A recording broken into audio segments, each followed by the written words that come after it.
may have been Donington Park GP, but here we give the grade A star with Donington Park Drive Grades.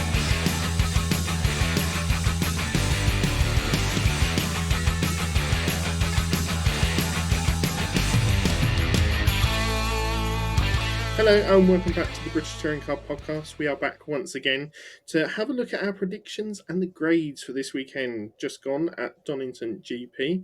Russ, of course, joins me once again, and we've had some tough thinking on these grades this weekend, haven't we?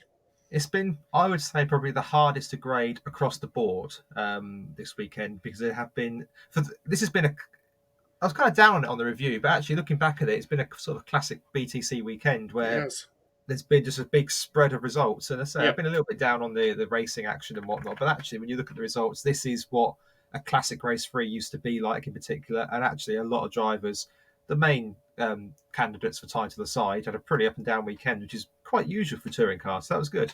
Yeah, it's going to be good to see the spread of results we get this weekend. But there is, of course, one place that we nearly always start every weekend, and that is with Mr. Ashley Sutton. And I'm kind of running out of superlatives for him, really. Him and that car together, they're almost unstoppable, aren't they? He gets an A star this weekend purely because he's extended his lead once again in the championship. Yeah, took pole, took first with such an impressive drive in the wet. Took second with a fading brake pedal, which is pretty good to keep behind Jake Hill when you've got brakes. And particularly given what happened to Dan Camish in qualifying, that would definitely been in the back of his mind all through race 2. And then in race 3, he kept his head in the madness. That I managed to finish 5th, which meant he was ahead of all of his title rivals, which on the reverse grid is all you can ask for. You're right. It's a matter of when, not if. I think he might win it at Silverstone. We shall see. But yeah, as you say, it's an A star. There's no debate, is there? No, not at all. Dan Camish, on the other hand, obviously had that massive accident in FP1 this weekend that made the car 20 or 30% shorter, or whatever the statistic was. Obviously didn't take any part in the rest of the weekend, so we can't really give him a grade. Has to be a U for this weekend. Yeah, Dan Rowbottom gets a C. Dan. He's got pace. He's definitely got pace. And I think that he's in a car and a team, perhaps for the first time, which is ultra competitive. Does have a mistake in him, does have an error in him. It was a weird weekend for Dan Rowbottom. An 8th, a 7th, with decent pace. Involved in a little skirmish with Jake Hill in race 1. Although, we discussed that on the main review podcast, so I won't go into that here. And then retires in race 3 after clipping the tyre barrier and causing himself a problem. He didn't retire, he finished 22nd actually, but as good as retired. Some question marks about how he handled that incident in race 3 as well. The tin foil hat conspiracists are out suggesting that he deliberately took out Tom Ingram and chose then to decide to have his problem. That's not the case, but I think with Dan Rowbottom, there is always a rick in him, and he has been involved in incidents a little too often this season. The fact that people are even suggesting that he doesn't even deliberately need to do anything along those lines, because I think Sutton is that much of a class of the field this season, that the inevitable will happen. Moving on to Sam Osborne this weekend, joint Jack Sears winner along with Andrew Watson, and an encouraging weekend for him. He started to show a little bit of pace in qualified fairly well, and then also raced really well this weekend, keeping himself out of trouble. Dare I say, and I know he's only scored a 15th, a 15th and a 9th, but I think this might be his best weekend I've ever seen from him. It was consistent, wasn't it, as well? Consistent. Didn't get involved in any problems either. Made good progress and seemed to be keeping the pace of the top boys on that reverse grid. He kept up with them and making his way through the pack. I know he obviously got a podium here earlier in the year, so it might just be a track he clicks with. But I thought this was perhaps the best and most consistent I've seen him drive in the touring cars, which is interesting. And I think that, he had a good weekend. Tom Ingram is next up, and he gets a B. Look, it's what he does all season. He keeps himself there. He gets a 3rd. He gets a very angry 1st, and he gets a 7th. In any other weekend, in any other year, that would be a really good weekend and solidifying his championship charge. The problem is that the guy he's fighting is just relentless.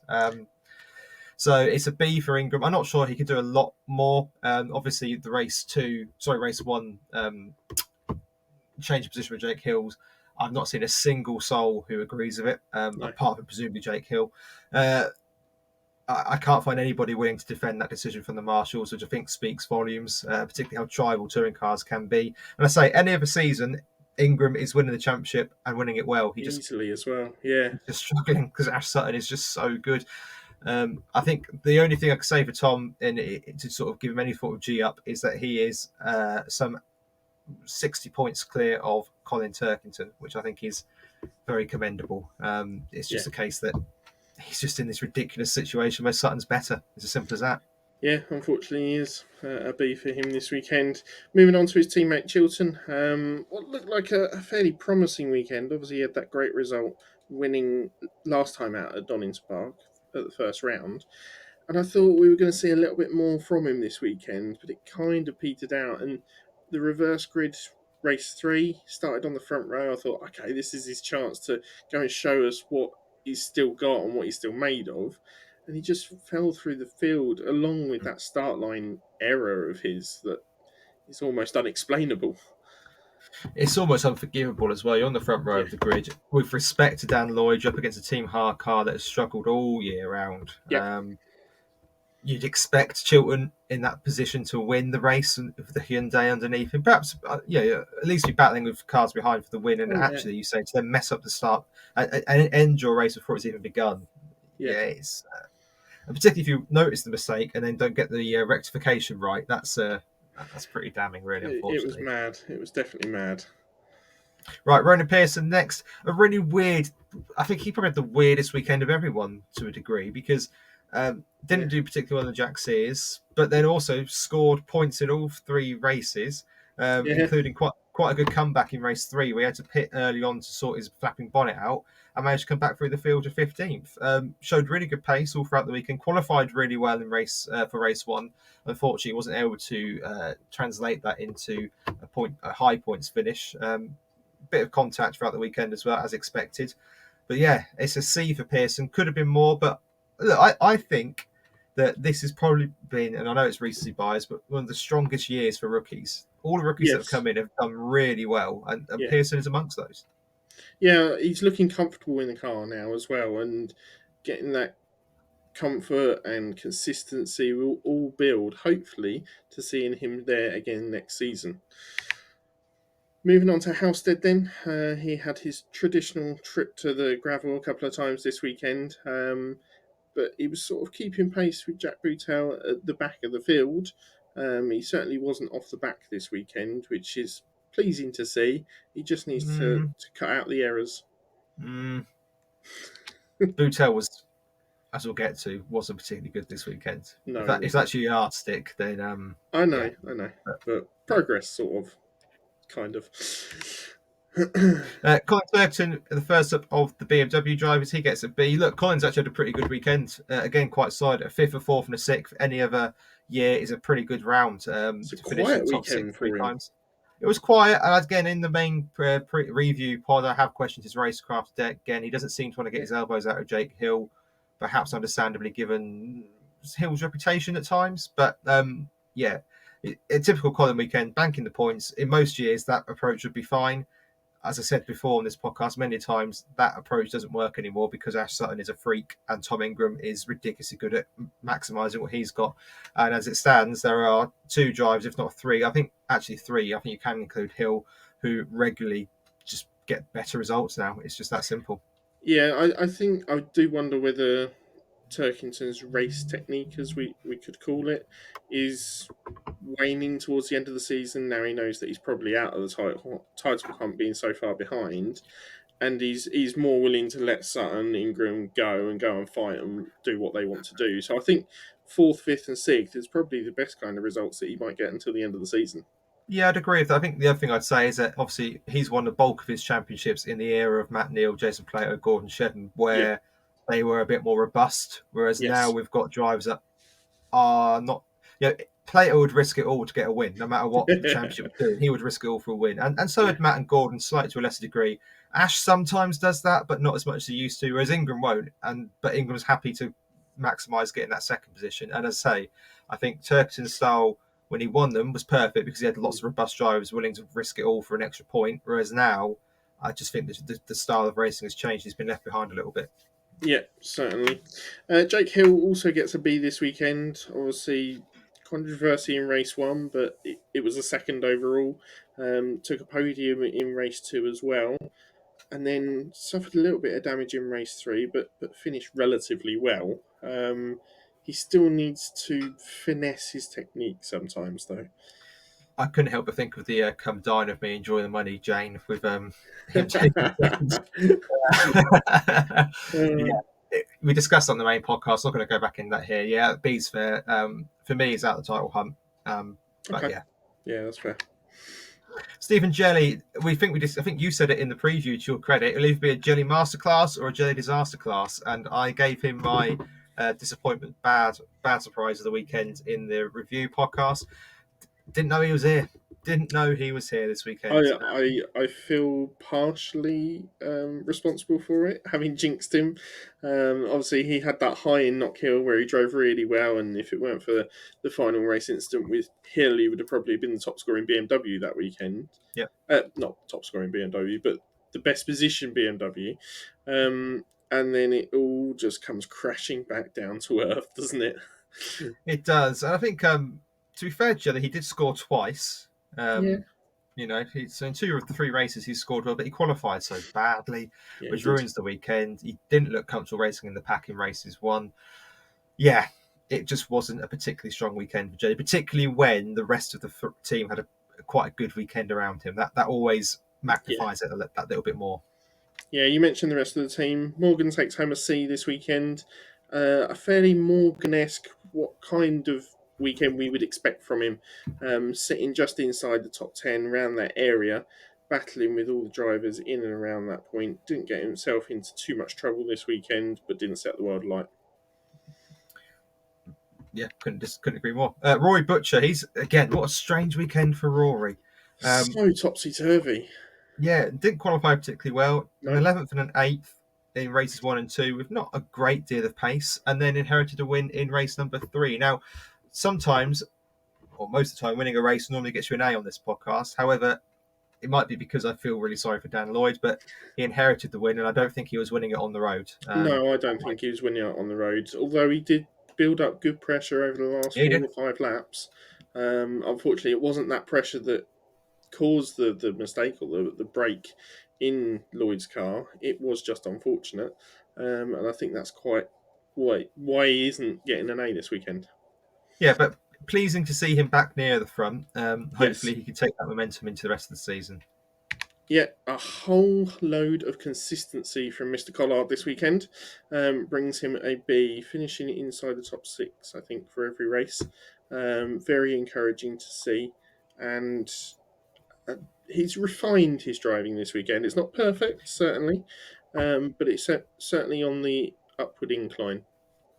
Yeah, and the risk of repeating myself time and time again just on Collard. Um, in any other era, he'd have probably got two podiums this weekend. He's Yeah, just unfortunate that he's got those yeah, guys ahead of him who are on a different planet. But yeah, Collard, who's been a little bit of a meme at times, has actually probably been the best Toyota driver throughout the season, and he's really impressed me this year, to be fair. yeah, he has. Sorry, Gamble, next up, SC. He has sort of had the quietest season of all the drivers and did okay this weekend. A 13th, a retirement for them, battle back for a 13th. Looked a bit more on it. Yeah, it's been a bit of a disappointing season for Gamble in that third car. Whether it's because Toyota are struggling to run three cars, whether it's because he's not quite gelling with the car, I don't know. I think he is better than what the results are showing. But yeah, he's done okay this weekend. Again, slightly overshadowed by the fact that Butcher and Collard have done that much better. Yeah, very much so. But good to see that fight back in race 3. Moving on to Cook then. Grumpy old Mr. Cook once again gets a C this weekend. None of the One Motorsport cars looked at the races this weekend, and he even said himself that some of those races they turned into testing sessions. I don't know whether that's because Barry Ploughman has gone and engineered for another team this weekend and not told them where to put the right things. But yeah, a real struggle for One Motorsport as a whole this weekend. Yeah, agreed. Next up, of course, we have Aidan Moffat, who gets a D. Again, the reliability has been his buzzword for the weekend, whether it be Yeah. punctures, whether it be fires, whether it be anything else in between. Not a good weekend for Moffat. One to forget. A bit of a season to forget. It's never really happened for him. Cook has had the moments this season. Yeah. Moffat just hasn't, and it's a shame that the car hasn't quite performed to the level that you'd expect it to. No, very much the same for Jade this weekend. Seems to be getting kicked when she's down at the moment. Obviously, having a few excursions and the car not performing to its best, basically. Yeah, next up then, the first of the hard drivers, Darrell Lyon. Yeah, not the greatest of weekends for him. The Coopers looked awful this They weekend. did. Even in the hands of Lloyd, it looked poor until he managed to find something in race three. Yeah. De Lyon comes away this weekend with no points scored, two retirements. Yeah, it's a shame, but that's where hard are at the minute, unfortunately.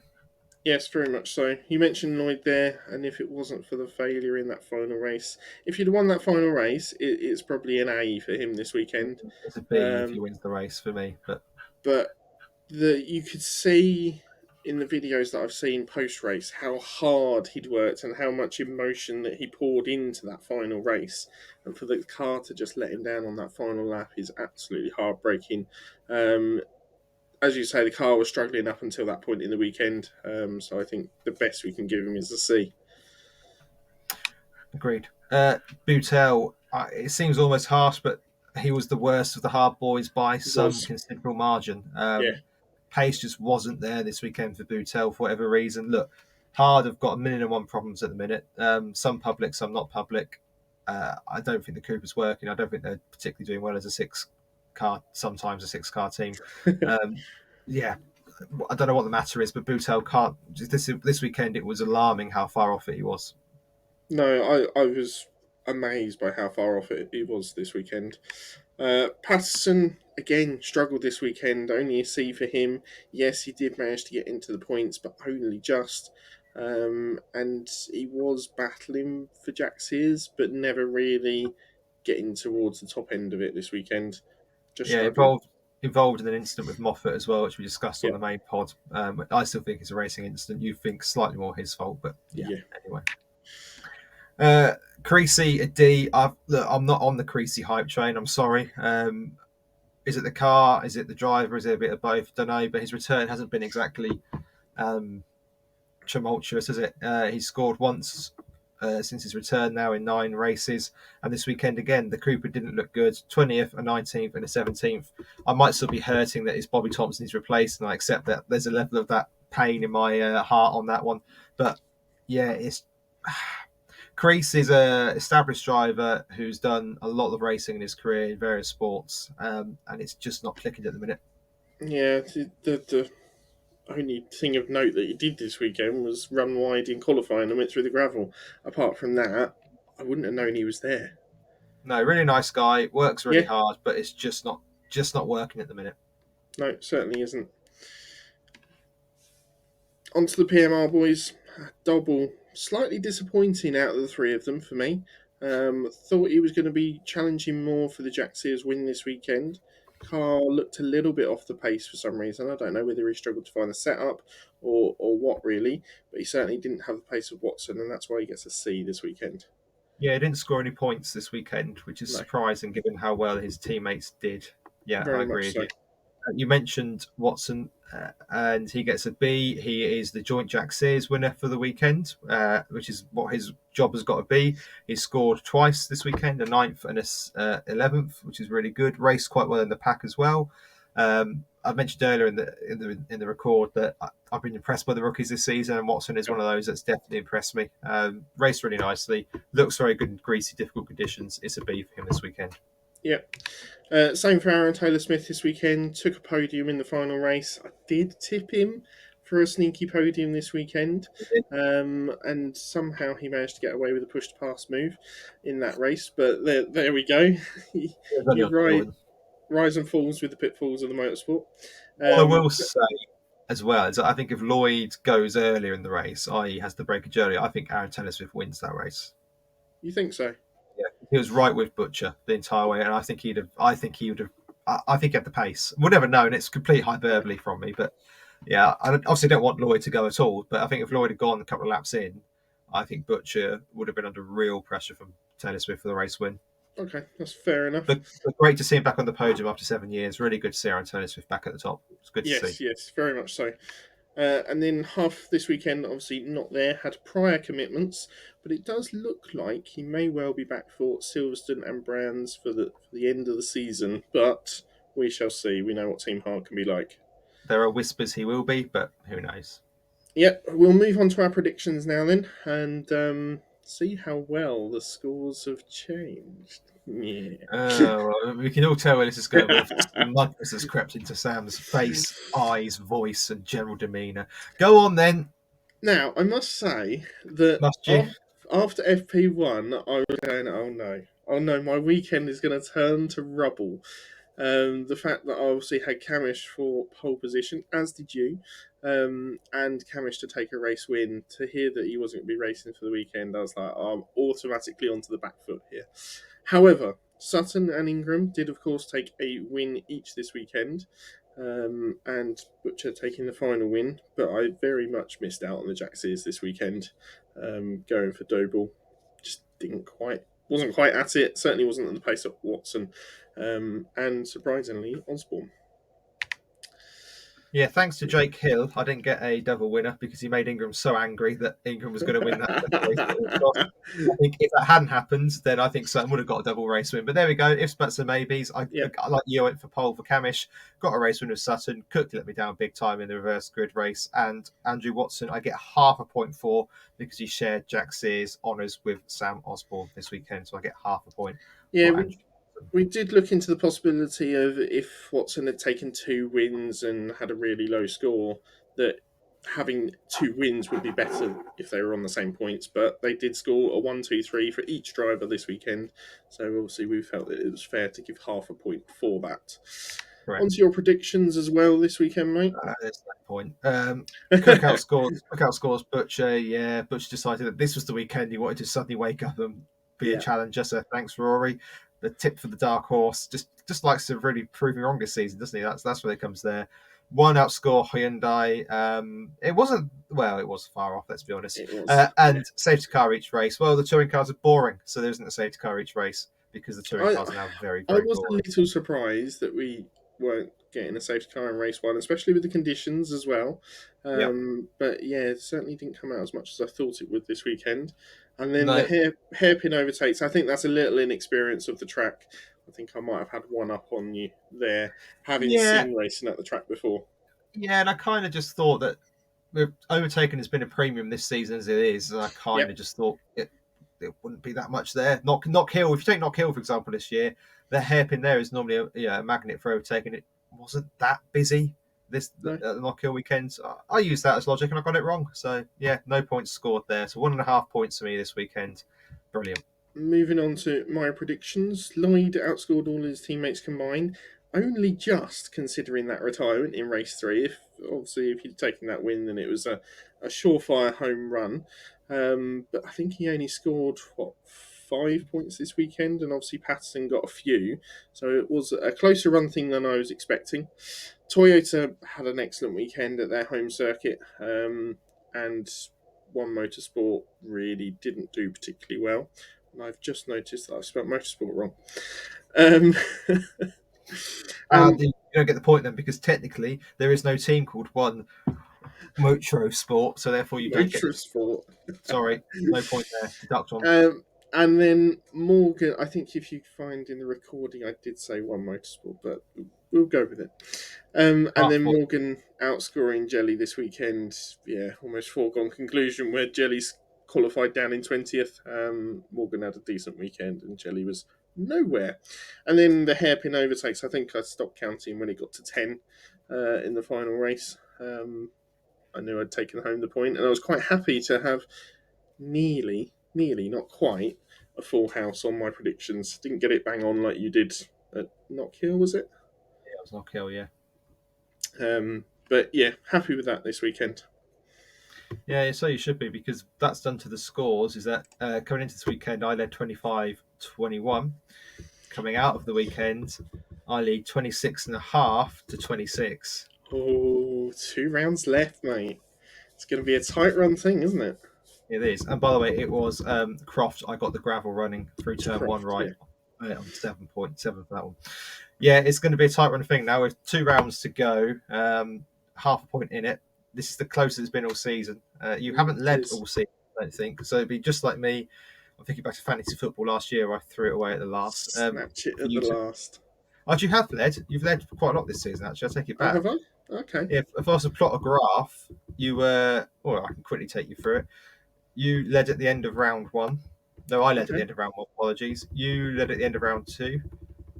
I led at the end of round three. You led at the end of round four Chopped and and round changed. five. I then Croft is where I went back in the lead, big time. Big time, yeah. Yeah, get the gap at not kill, but you've closed it here. So interesting. Last 2 rounds to go. We'll see who takes home the all important crown, bigger than the Wingfoot Award. It is obviously the prediction Can we get a award. trophy for it? Next year maybe. Next year Okay, we can get a next year. trophy in. That's fine. Do you have any final thoughts of the weekend as we head into the mini autumn break? I liked the little bit of variability that came Mm-hmm. with the different layout at Donington this weekend. It was good to have a few different vantage points that we haven't had before.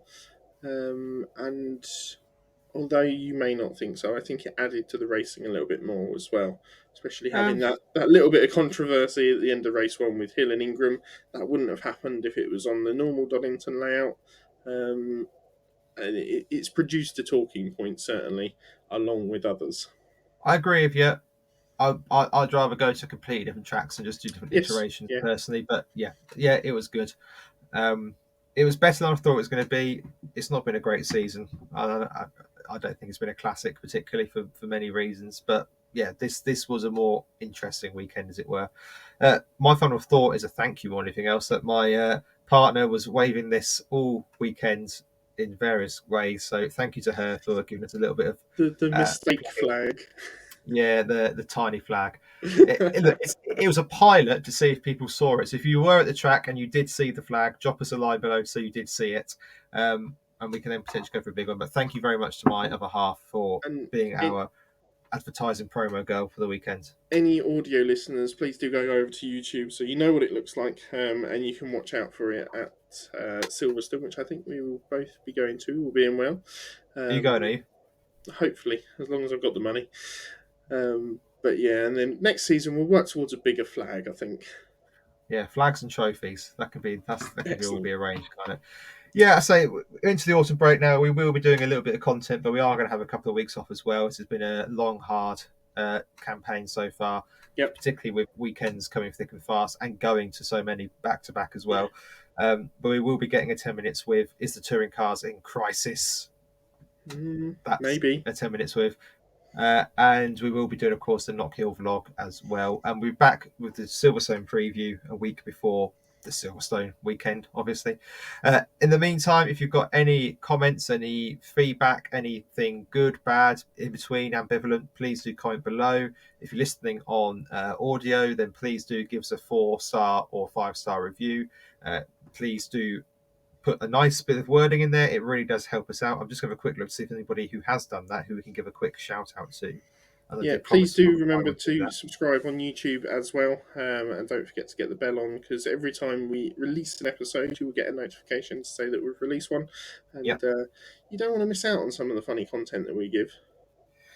probably not. No, probably No, not. I'm just trying to no. see if we've got a recent 5-star review. We have had a fairly recent one in June from Bob the Melon. So thank you, Bob the Melon, who wished he had found this podcast sooner.